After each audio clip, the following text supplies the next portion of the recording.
Love it. Yeah, man. So that was the big deal, and just did that switch So over. we're live, man. We're live. Yes, live.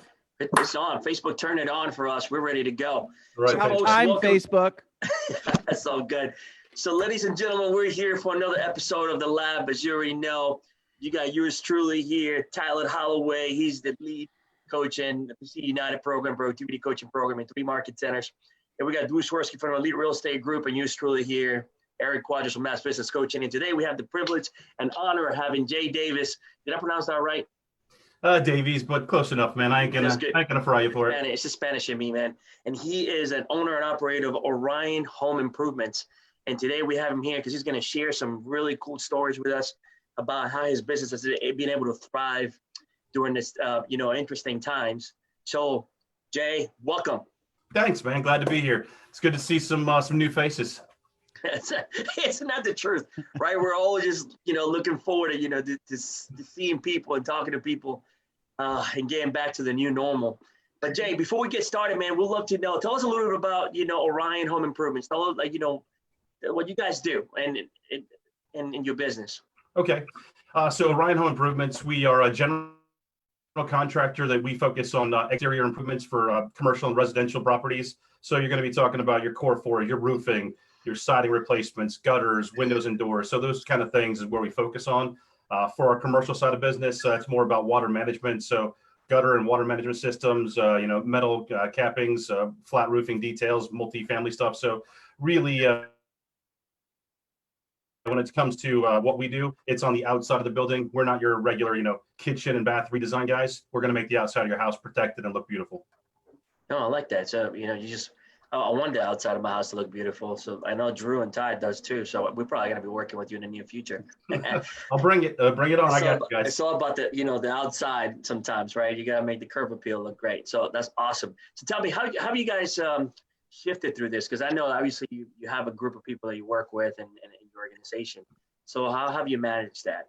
How many people in your organization, things like that? So right now we have 13 employees, and then with that we also have about 50 folks in subcontractor roles, whether it's crew leaders and their crew teams or individual subcontractors.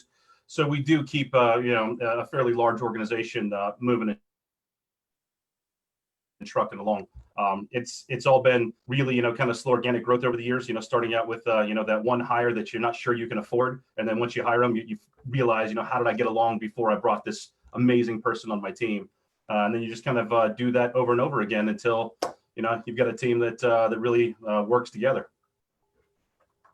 That's outstanding. And now I know that because of, this whole thing with COVID, how have you been able to take care of your people to ensure that, they're still doing the job and they're still staying safe? So, I mean, to get to, I guess the March 12th, March 14th timeframe when us here in Virginia kind of got the quarantine and lockdown, we have to go back for a couple of years because we've actually been really working towards bringing technology into our business, making sure that we're getting to paperless, kind of contracting, so that our guys can work remotely from home or be on the field at a customer's house and still communicate with the team.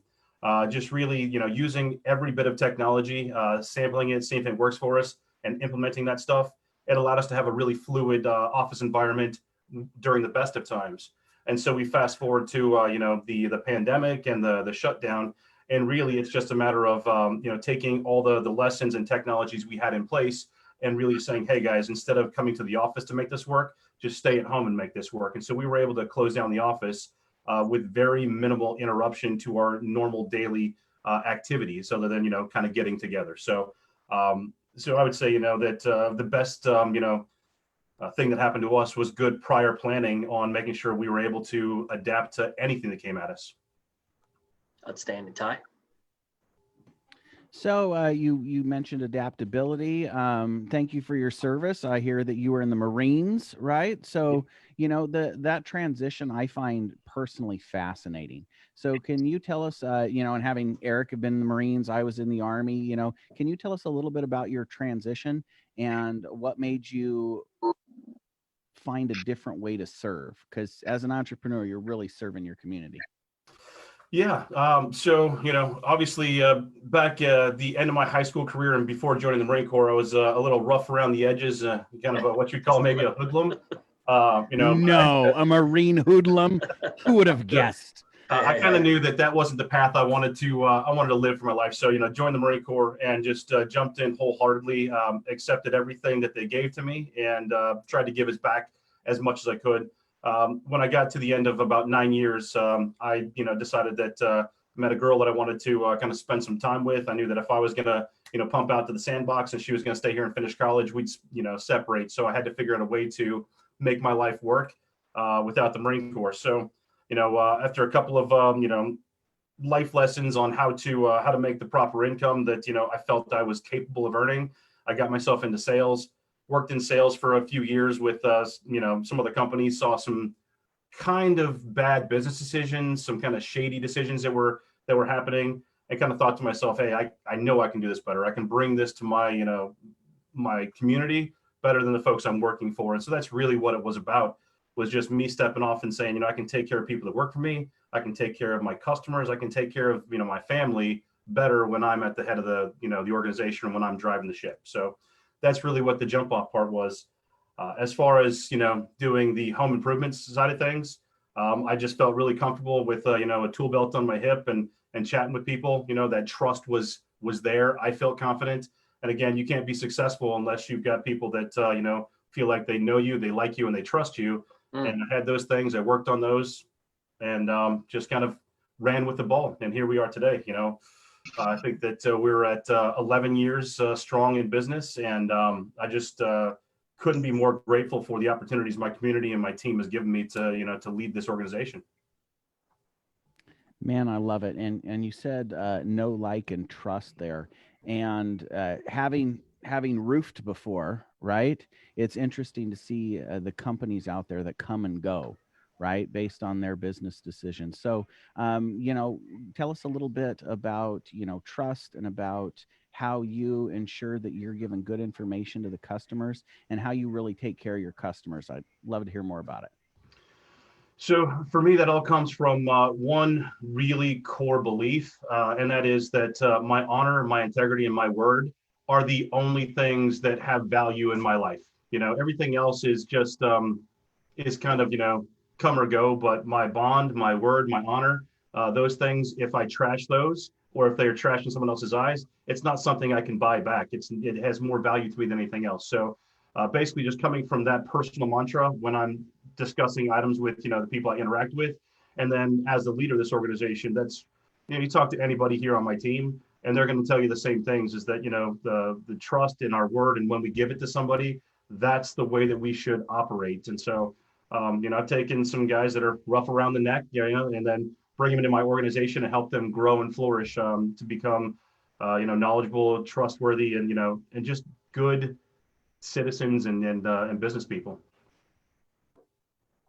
That I had to write that down. Sorry, and I apologize for not being at home at my home set. I'm actually getting some photos done on one of my new listings in Fredericksburg. If anybody needs a place to live, I have a question that and I've asked both of my battle buddies here this. How did the Marine Corps prepare you to be the businessman that you are today? And are there any principles or things that you learned there that you took with you to run your business? Drew, that's a tough question to answer, simply because I am the man I am today because of the Marine Corps. I'm ready, man. I'm ready to go. Where's my gear, man? I'm ready to go. Yeah. Okay, that's it. We're all re-enlisting. Everybody back to the recruiters. But there's a thing about the Marine Corps is they see potential in whether it's a recruit or a new boot to a unit, or as you're coming up the ranks, when you've got someone that takes a look and sees a spark of leadership or a spark of something that's there. The entire Marine Corps chain, with the good ones anyway, will circle around that guy and help him to foster the things that bring him up. And so just seeing the support that I got from my uppers and my peers in the Corps, and just kind of seeing that whole rising tide lifts all boats mentality around me, I think that's the part that really transfers the most. Hard work, being smart, or if you're not smart, at least trying to go get the knowledge so you can improve yourself. All those things, they're universal throughout, pretty much any service that's out there. And the Marine Corps specifically, that esprit de corps, that leadership, that rallying around your people and bringing everyone up, I think that's the part that stuck the most and has made me want to look at someone, never give up on them.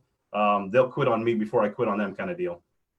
Man, you just made me remember like the whole JJ did tie buckle, man. The whole, the justice, judgment, dependability, initiative, decisiveness, tax, integrity, endurance, bearing, unselfishness, courage, knowledge, loyalty, and enthusiasm. I mean, that stuff just like I'm telling you, I have no idea, man. You started talking about this stuff. I was like, oh, I'm ready to cut off my skin.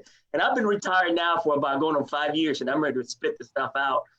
The Corps did make a difference in our lives. And I know that it did the same with Ty. And I know that Drew sits out there and he gets to deal with our crazy butts every single day. But it's still great, man. I think those principles you learn from the beginning of time really do make us whole. Like, it's better human beings, right? Yeah. So it's really cool. You got all that good leadership stuff, and then you've also got that just never quit. That's it. Just never quit. So I think the whole thing about Semper Fi is like Semper Fi to everything that you get into, right? Yeah. You're faithful to the people that you work with. You're faithful to your mission in life. You're faithful to your business. You're faithful to to everything you get to associate yourself with. And it ain't easy, but that's really something a business owner can take and embrace. But Ty, why do you bring that up, man? You got me all fired up now. Hey, he did it, man. The integrity, it's cool things. And, it's one of the things that we all miss, but it's looking at things through a different lens, right? So, mission first, people always, that kind of a thing. And I appreciate that, Jay. And you're talking about leadership, right? And so many of the things that you learn either coming up through business or you learn through the military are so directly applicable towards managing an organization. So, and you talked about rallying the troops. I'd love to hear more about your leadership style and the people that work for you. So can you tell us a little bit more about that? Okay, so there's the old saying that's speak softly but carry a big stick. Yes. So my leadership style is really coming along the lines of making sure that we're all educated. When I transitioned from an infantry machine gunner to a salesperson, there was a whole host of things that I had to learn, read, and know. There isn't any 4-year degree that's going to say you're going to be successful in this type of an arena. So I did that stuff, and then once I transferred from an employee salesperson to an entrepreneur and business owner, I got to learn everything, guys. I had to learn the accounting. I had to learn QuickBooks. I had to learn marketing. I had to learn just supplier and vendor relationships and insurance. And so what I always was doing was I was always reading something. I was always learning something, always going to a seminar and improving myself. And so my job now, as I've been building my team and over the last few years, has really just been focused on what books can I read that will help me become a better CEO? What things can I learn that will help me become a better trainer? What things can I do? And so I take that personally. I take all that stuff in, and then from there, I'll go ahead and take that mantra and that philosophy, and I'll send it to my team. I mean, if we take a look, over here, we've got an entire bookcase that's filled with nothing but knowledge books and how to get stuff done. I read all of them myself, and then I assign those to my team, and then I make sure they read them. We discuss their golden nuggets they take out of it, and so that's really what it is just fostering that whole idea of make your employees better than you are. That's it. Help them learn more, help them be better, and if there's times that need to be corrected, or you need to have some disciplines put in place, make sure it's fair, make sure it's just, and make sure that it's a learning exercise and not just some type of I'm angry and so I'm going to punish you kind of deal. Because we all have emotions. We all get angry, especially when we got subordinates and people that are working that may not be doing what we think is our ideal of the right way to do stuff. But if you just take that and you go at it as an aggressive, I'm just angry and so I'm going to make you feel bad kind of thing, versus, hey, I'm angry, but there's a way we can get on the other side of this, which is learning the right way and then doing the right things, then you end up with an entirely different result. And that's really what it comes down to is, operate towards the results you want to get. I love it. So give me one more tip, and then I'll shut up and let Drew and Eric give it another chance to ask No, it's questions. good, man. You got them fired up. I like that. But what you're talking about is growth mindset, right? Yeah. And as coaches, we're whether we're coaching clients, whether we are real estate agents, and we're coaching our clients that are buying and selling, right? There is that aspect of having a growth mindset and continually improving yourself.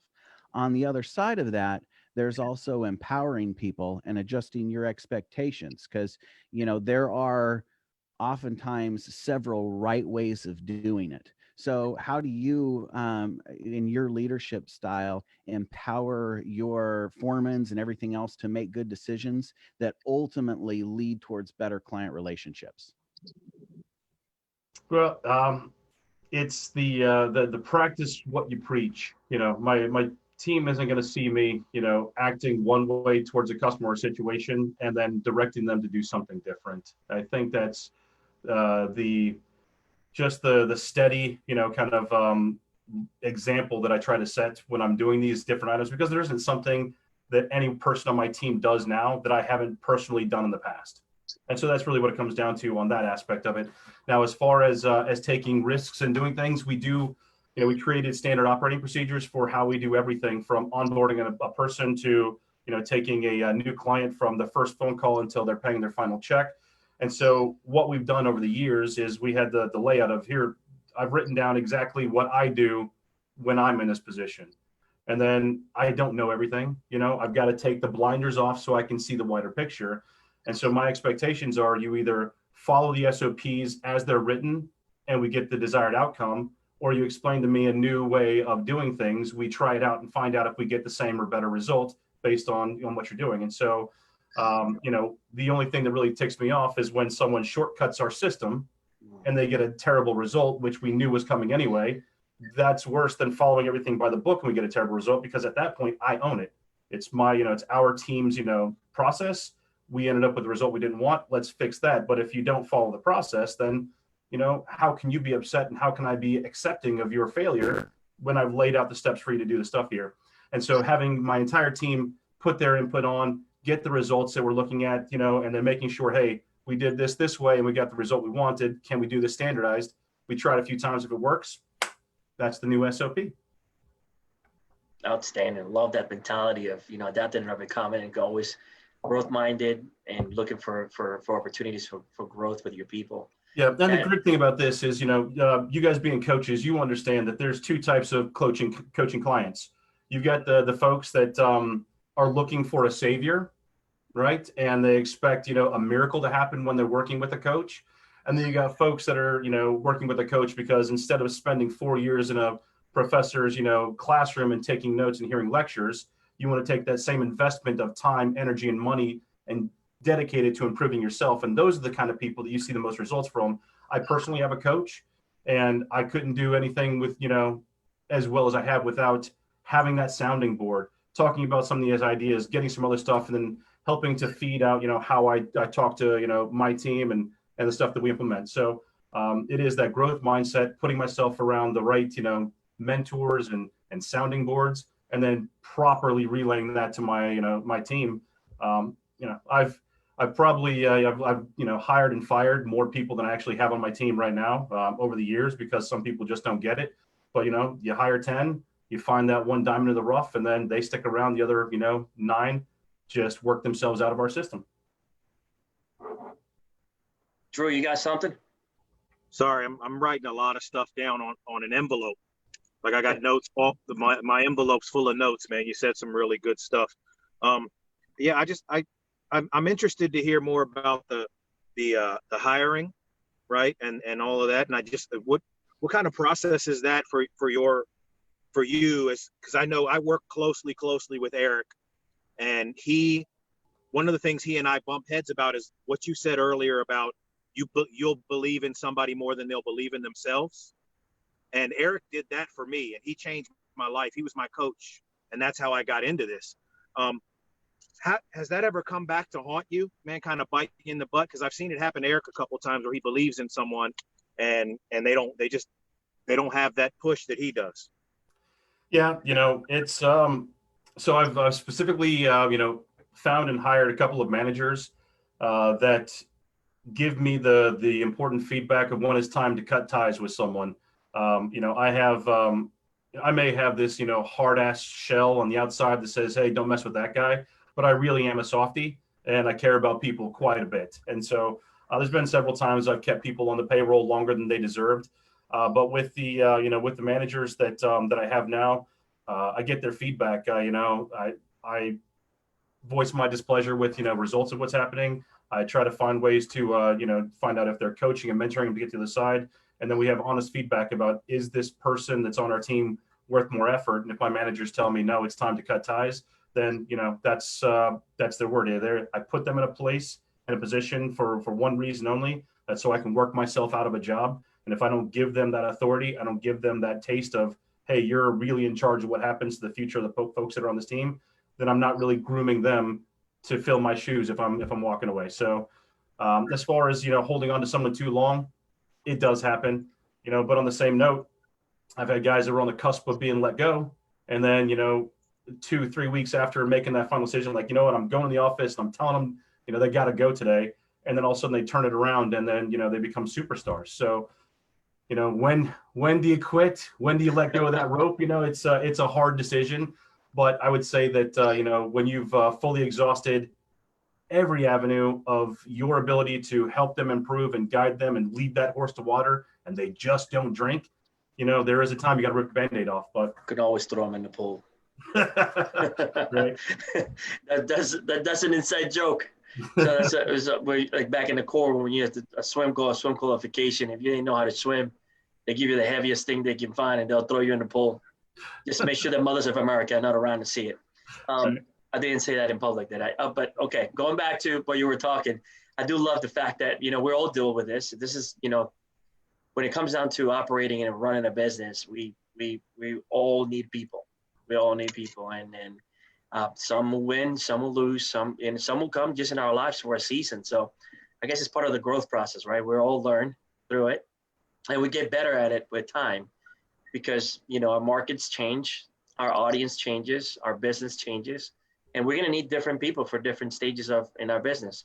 And at the same time, there will be people that will grow with us, right, through every change, because they're truly bought into our overall mission, right? And I'm sure that you can relate to that. Absolutely. So now we're about to go into a part of the interview now where unless obviously Ty, you got something else you want to ask, or Drew, you got something else to ask, we can go into rapid fire. You guys, I'm not sure if you got your bulletproof vest on, but we're about to go into it. Ty, you got anything you want to ask before we go into rapid fire? Let's do this rapid fire, man. Drew, you ready? You ready? You got your rounds ready? Loaded magazine? I'm always ready. All right. What do I feel like I'm sitting at my girlfriend's house in front of her family for the first dinner right now, guys? It's about to come hot and heavy at me here. This is fun, man. You're going to enjoy it, I promise. All right, Drew, go ahead, man. Don't get mad at me, man. Here we go. You ready? Let's do this.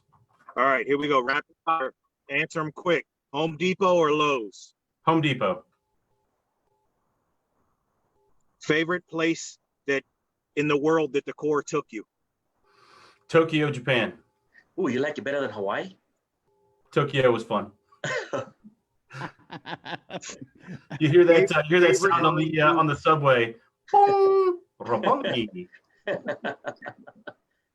Favorite Marine movie? Ooh, that is a hard one right there. You know what? Full Metal Jacket. Yeah, buddy. My man. Favorite quarantine meal? Mashed potatoes. My man. I love mashed potatoes, man. I'm hungry now. What's the one snack you've been eating the entire quarantine that's bad for you? Chili cheese Fritos. Oh yeah. Man, he said that with last show you binge watched. Yeah. Last show you binge watched. Well, I don't know if it counts as a show, but the family and I, we just did a nightly watch of every Marvel movie from Captain America to Endgame. So nice. That's solid. That's solid. Last book you read? Last book I read was son of a gun, I just finished up. CEO Tools 2.0. Sport that you miss the most. That's not pro sport you miss the most. Hockey. It should be Stanley Cup time right now. Are you a football fan? I like football, yeah. Okay, here's the last and most important question of the day. What is your favorite football team?